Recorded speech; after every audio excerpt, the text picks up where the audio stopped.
आपने भूत या प्रेत के बारे में बहुत से लोगों के बहुत से किस्से सुन रखे होंगे, लेकिन देखा किसने है? हालांकि कई लोग यह दावा करते हैं कि हमने भूत देखा है, हमारा भूतों से सामना हुआ है। यह भी देखने में आया है कि किसी के शरीर में कोई भूत समा जाता है, जिसे प्रेत बाधा से ग्रस्त व्यक्ति कहते हैं। देश भर में ऐसे कई स्थान हैं जहां भूतों का साया होने का दावा किया जाता है। किसी जंगल में, पेड़ पर या किसी घर में भूतों के होने के किस्से आपको हर शहर और गांव सुनने को मिल जाएंगे। आत्माओं के 3 स्वरूप माने गए हैं: जीवात्मा, प्रेतात्मा और सूक्ष्मात्मा। जो भौतिक शरीर में वास करती है उसे जीवात्मा कहते हैं। जब इस जीवात्मा का वासना और कामनामय शरीर में निवास होता है तब उसे प्रेतात्मा कहते हैं। यह आत्मा जब सूक्ष्मतम शरीर में प्रवेश करता है उसे सूक्ष्मात्मा कहते हैं। वैज्ञानिक और आध्यात्मिक रूप से आत्मा के 3 शरीर होते हैं: पहला स्थूल शरीर, दूसरा सूक्ष्म शरीर और तीसरा कारण शरीर। स्थूल शरीर की प्राकृतिक उम्र 120 वर्ष है, जबकि सूक्ष्म शरीर की उम्र करोड़ों वर्ष है और आत्मा का कारण शरीर अजर अमर रहता है। इस अवस्था में आत्मा बीज रूप में विद्यमान रहती है। ज्योतिष अनुसार कुंडली में राहु की विशेष स्थिति में भी भूत से कुछ लोग ग्रस्त हो जाते हैं। जैसे राहु यदि लग्न में या अष्टम भाव में होता है और उस पर अन्य क्रूर ग्रहों की दृष्टि है, ऐसी स्थिति में भूत के होने का उक्त व्यक्ति को एहसास होता रहता है। जो राक्षस गण के लोग हैं उन्हें भूत के होने का एहसास तुरंत ही हो जाता है। हिंदू धर्म में गति और कर्म अनुसार मरने वाले लोगों का विभाजन किया है: भूत, प्रेत, पिशाच, कूष्मांडा, ब्रह्म राक्षस, वित्ताल और क्षेत्रपाल। उक्त सभी के उपभाग भी होते हैं। आयुर्वेद के अनुसार 18 प्रकार के प्रेत होते हैं। भूत सबसे शुरुआती पद है, या कहें कि जब कोई आम व्यक्ति मरता है तो सर्वप्रथम भूत ही बनता है।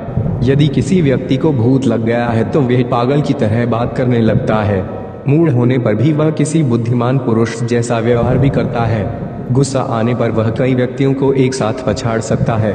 उसकी आंखें लाल हो जाती हैं और देह में सदा कंपन बना रहता है। पिशाच प्रभावित व्यक्ति सदा खराब कर्म करना है, जैसे नग्न हो जाना, नाली का पानी पीना, दूषित भोजन करना, कटु वचन कहना आदि। वह सदा गंदा रहता है और उसकी देह से बदबू आती है। वह एकांत चाहता है, इससे वह कमजोर होता जाता है। प्रेत से पीड़ित व्यक्ति चिल्लाता और इधर उधर भागता रहता है। वह किसी का कहना नहीं सुनता। वह हर समय बुरा बोलता रहता है। वह खाता पीता नहीं है और जोर जोर से श्वास लेता रहता है। शाकिनी से ज्यादातर महिलाएं ही पीड़ित रहती हैं। ऐसी महिला को पूरे बदन में दर्द बना रहता है और उसकी आंखों में भी दर्द रहता है। वह अक्सर बेहोश भी हो जाती है। कांपते रहना, रोना और चिल्लाना उसकी आदत बन जाती है। चुड़ैल भी ज्यादातर किसी महिला को ही लगती है। ऐसी महिला यदि शाकाहारी भी है तो मांस खाने लग जाएगी। वह कम बोलती लेकिन मुस्कुराती रहती है। ऐसी महिला कब क्या कर देगी कोई भरोसा नहीं। भूत अदृश्य होते हैं। भूत प्रेतों के शरीर धुंध तथा वायु से बने होते हैं, अर्थात वे शरीर विहीन होते हैं। इसे सूक्ष्म शरीर कहते हैं। आयुर्वेद अनुसार यह 17 तत्वों से बना होता है। कुछ भूत अपने इस शरीर की ताकत को समझकर उसका इस्तेमाल करना जानते हैं तो कुछ नहीं। कुछ भूतों में स्पर्श करने की ताकत होती है तो कुछ में नहीं। जो भूत स्पर्श करने की ताकत रखता है वह बड़े से बड़े पेड़ों को भी उखाड़कर फेंक सकता है। ऐसे भूत यदि बुरे हैं तो खतरनाक होते हैं। यह किसी भी व्यक्ति को अपने होने का एहसास करा देते हैं। इस तरह के भूतों की मानसिक शक्ति इतनी बलशाली होती है कि यह किसी भी व्यक्ति का दिमाग पलटकर उससे अच्छा या बुरा कार्य करा सकते हैं। यह भी कि यह किसी भी व्यक्ति के शरीर का इस्तेमाल करना भी जानते हैं। भूतों को खाने की इच्छा अधिक रहती है। इन्हें प्यास भी अधिक लगती है, लेकिन तृप्ति नहीं मिल पाती है। ये बहुत दुखी और चिड़चिड़ा होते हैं। यह हर समय इस बात की खोज करते रहते हैं कि कोई मुक्ति देने वाला मिले। ये कभी घर में तो कभी जंगल में भटकते रहते हैं। ज्यादा शोर, उजाला और मंत्र उच्चारण से यहाँ दूर रहते हैं। इसीलिए इन्हें कृष्ण पक्ष ज्यादा पसंद है और 13, 14 तथा अमावस्या को यह मजबूत स्थिति में रहकर सक्रिय रहते हैं। भूत प्रेत प्राय उन स्थानों में दिखाई देते हैं जिन स्थानों से मृतक का अपने जीवन काल में संबंध रहा है या जो एकांत में स्थित है। बहुत दिनों से खाली पड़े घर या बंगले में भी भूतों का वास हो जाता है।